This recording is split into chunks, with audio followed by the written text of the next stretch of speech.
Good morning everyone. स्वागत है आपका अपने यूट्यूब चैनल स्टडी फैक्ट में। आज है 20 अप्रैल और 20 अप्रैल से जितने भी करंट अफेयर्स के क्वेश्चन बन सकते हैं तो आज हम उनके बारे में डिस्कस करेंगे और साथ ही कवर करेंगे स्टैटिक जीके का पार्ट भी। लेकिन उससे पहले करते हैं हम अपना डेली की तरह क्विक रिवीजन। चौथे एशियाई पैरा खेलों 2020 का शुभंकर क्या है? तो ये है फेई फेई। कौन WWF world wide fund India में पर्यावरण शिक्षा कार्यक्रम के लिए राजदूत के रूप में शामिल हुए हैं? तो ये हुए हैं विश्वनाथन आनंद और ये हैं पहले ग्रैंड मास्टर। कौन कोचों के लिए 21 दिवसीय ऑनलाइन कार्यशाला आयोजित कर रहा है? तो ये कर रहा है भारतीय के खेल प्राधिकरण और राष्ट्रीय खेल संघ। अंतर्राष्ट्रीय भारोत्तोलन महासंघ IWF के अध्यक्ष पद से किसने इस्तीफा दिया है? तो ये दिया है तमस अजान ने। किसने पानी में भारी धातु आयनों का पता लगाने के लिए कॉम्पैक्ट सॉलिड स्टेट सेंसर विकसित किया है? तो ये किया है centre for nano and soft matter sciences. किसान रथ मोबाइल ऐप किसके द्वारा लॉन्च किया गया है? तो ये लॉन्च किया गया है कृषि मंत्री के द्वारा। मगध साम्राज्य के राजवंश का सही क्रम क्या है? तो सबसे पहले था हर्यक वंश, शिशुनाग वंश, नंदवंश, मौर्य वंश, शुंग वंश और कण्व वंश। छत्तीसगढ़ राज्य का उच्चतम पुरस्कार क्या है? तो ये है महाराजा अग्रसेन पुरस्कार। महाराजा अग्रसेन पुरस्कार किस क्षेत्र में दिया जाता है? तो ये दिया जाता है सामाजिक सहकार के क्षेत्र में। हाइड्रोजन गैस की खोज किसने की? तो ये की है कैवेडिस ने। गन्ने में जो लाल बीमारी पाई जाती है तो वो होती है कबक के द्वारा। भारत की प्रथम महिला सांसद कौन थी? तो ये थी राधाबाई सुब्बारामन। इलेक्ट्रॉनिक शहर कौन सा है? तो ये है बेंगलुरु और ये है कर्नाटक में। स्टेनलेस स्टील मिश्रण है तो ये है लोहा और क्रोमियम का। भारत का पहला परमाणु रिएक्टर कौन सा है? तो ये है अप्सरा। एक हार्मोन जिसमें आयोडीन है तो वो है थायरोक्सिन। पंपास चरागाह कहाँ पर है? तो ये है अर्जेंटीना में। और चूना पत्थर और चौक उदाहरण ये किसके हैं? तो ये हैं रूपांतरित चट्टानों के। आइए इसी के साथ शुरुआत करते हैं आज के अपने करंट अफेयर्स की। और आज का हमारा सबसे पहला प्रश्न है, RBI ने रिवर्स रेपो रेट को घटाकर कितना कर दिया है? तो ये कर दिया है 3.75%। यानी कि RBI ने रिवर्स रेपो दर को घटाकर 3.75% कर दिया है। भारतीय रिजर्व बैंक के गवर्नर शक्तिकांत दास ने बेहतर ऋण प्रवाह सुनिश्चित करने और वित्तीय बाजारों के सामान्य कामकाज को सक्षम करने के लिए यह कदम ऐसा उठाया है। रिवर्स रेपो दर तो ये होती है अल्पकालीन अवधि के लिए रिजर्व बैंक द्वारा जो बैंकों से जिस ब्याज दर पर नकदी प्राप्त की जाती है उसे बोलते हैं रिवर्स रेपो दर। RBI ने ट्विटर अभियान की कुछ समय पहले ही शुरुआत की है और इस ट्विटर अभियान के जो ब्रांड एम्बेसडर हैं वो हैं अमिताभ बच्चन जी। RBI की स्थापना ये हुई है 1 अप्रैल 1935 को और इस समय पर जो RBI का मुख्यालय था वो था कोलकाता और फिर इसका मुख्यालय मुंबई बनाया गया और ये बनाया गया 1937 में। RBI के गवर्नर हैं शक्तिकांत दास जी और ये हैं 25वें क्रम के। RBI के 4 डिप्टी गवर्नर और हैं, वो हैं Michael Devavrat, NS Viswanathan, VP Kanungo और MK जैन। NS स्वामीनाथन ने इस समय पर इस्तीफा दे दिया है लेकिन फिर भी वह भी कार्य कर रहे हैं। RBI का जो वित्तीय वर्ष है वो 1 अप्रैल से 31 मार्च तक का है। RBI का जो लेखा वर्ष है वो 1 जुलाई से 30 जून तक का है। RBI ने 2020-21 के लिए जो GDP रखी थी वो 5% रखी थी और अभी अनुमानित 4% के आसपास में है। ब्लाइंड लोगों के लिए एक ऐप भी लॉन्च किया है, उस ऐप का नाम है मड़ी ऐप। आइए इसी के साथ बढ़ते हैं हम अपने दूसरे प्रश्न की ओर। दूसरा प्रश्न है हमारा, DRDO ने अपनी परीक्षण सुविधा को ग्वालियर से कहाँ स्थानांतरित कर दिया है? तो ये कर दिया है दिल्ली। डीआरडीओ ने अपनी परीक्षण सुविधा को ग्वालियर से दिल्ली स्थानांतरित कर दिया है।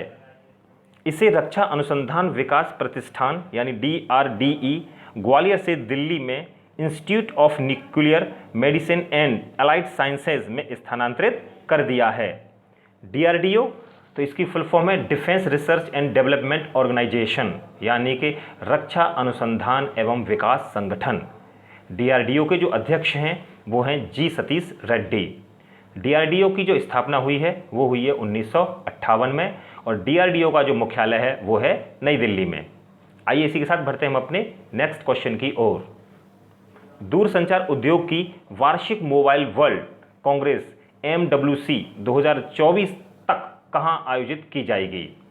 ये की जाएगी बार्सिलोना में। दूरसंचार उद्योग की सबसे बड़ी वार्षिक मोबाइल वर्ल्ड कांग्रेस यानी MWC 2024 तक बार्सिलोना में आयोजित की जाएगी। यह अपने मौजूदा अनुबंध को 1 साल तक बढ़ा रहा है और कोरोना वायरस के महामारी के पहले व्यावसायिक हताहतों से एक बन गया है, जब इस वर्ष की जो फरवरी 2020 में इसे रद्द किया गया था। आइए इसी के साथ बढ़ते हैं हम अपने नेक्स्ट क्वेश्चन की ओर। किसने अप्रैल 2020 पूसा डिकंटेमिनेशन और सैनिटाइजिंग टनल विकसित किया है? तो ये किया है ICAR ने। पूसा डिकंटेमिनेशन और सैनिटाइजिंग टनल का उद्घाटन 16 अप्रैल 2020 को हुआ है। यह कृषि अभियांत्रिकी विभाग ICAR और भारतीय कृषि अनुसंधान संस्थान नई दिल्ली द्वारा विकसित किया गया है।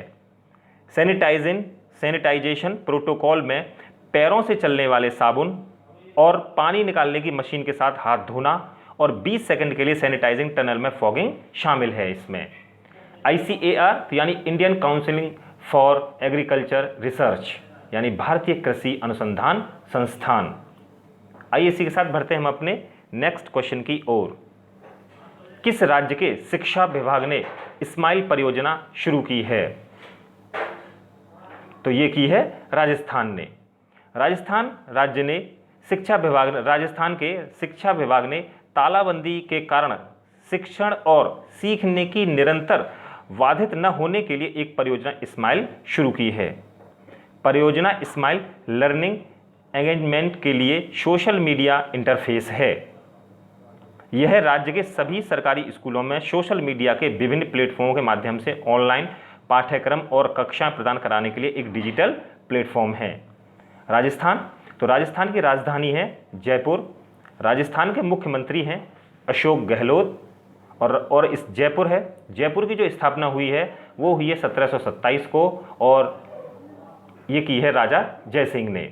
राजस्थान में रणथंभौर और सरिस्का बाग अभ्यारण्य है और इसका जो राजकीय पशु है वो है ऊंट और चिंकारा। आइए इसी के साथ बढ़ते हैं हम अपने नेक्स्ट क्वेश्चन की ओर। सेटलिंग टू द टॉप यानी the story of PV Sandhu नामक किताब के लेखक कौन हैं? तो ये हैं कृष्णा स्वामी B द्वारा लिखित शटलिंग टू द टॉप यानी कि the story of PV Sindhu नामक किताब हार्पर कॉलिंग्स द्वारा अमेजन डिजिटल प्लेटफॉर्म पर प्रकाशित की गई है। यह दुनिया के सबसे बेहतरीन बैडमिंटन खिलाड़ियों में से एक की कहानी बताती है। यह उनके जीवन को उस समय से बताती है जब वह सिकंदराबाद में रहती थी और P गोपीचंद की अकादमी में जाने के लिए ट्रेन से हर दिन 40 किलोमीटर की यात्रा कर दी थी और इसे अमेजन डिजिटल प्लेटफॉर्म पर प्रकाशित किया गया है। यहाँ पर हमारा करंट अफेयर्स का सेशन समाप्त होता है। पढ़ते हैं आज के स्टैटिक जीके के प्रश्न और स्टैटिक जीके का सबसे पहला प्रश्न है हमारा, भारत में राष्ट्रपति शासन सर्वप्रथम किस राज्य में लगाया गया? इसका सही जवाब है पंजाब। जबड़ों का जाम होना ये किस बीमारी के लक्षण हैं? तो ये हैं टेटनेस के।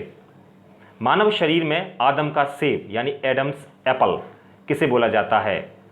तो ये बोला जाता है थायराइड को। पश्चिमी शिक्षा की नींव भारत में रखी यानी कि अंग्रेजी की, तो ये है लॉर्ड मैकाले ने। पानी की बूंदों से इंद्रधनुष बनने का कारण क्या है? तो ये है वर्ण विक्षेपण। भारत में एक ऐसा गांव है जिसमें संस्कृत बोली जाती है, तो वो है कर्नाटक का माटूर एवं होराहल्ली। केंद्र शासित प्रदेश का प्रधान होता है, तो ये होता है उप राज्यपाल। लिमरिक कहते हैं, लिमरिक किसे कहते हैं? तो ये कहते हैं 5 लाइन की कविता को। मानव त्वचा की औसत ऊंचाई यानी मोटाई, मानव त्वचा की औसत मोटाई कितनी है?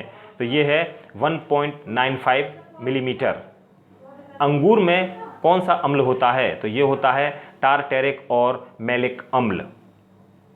पोलो खेल में कितने खिलाड़ी होते हैं? तो ये होते हैं 4। वॉलीबॉल खेल में खिलाड़ी कितने होते हैं? 6।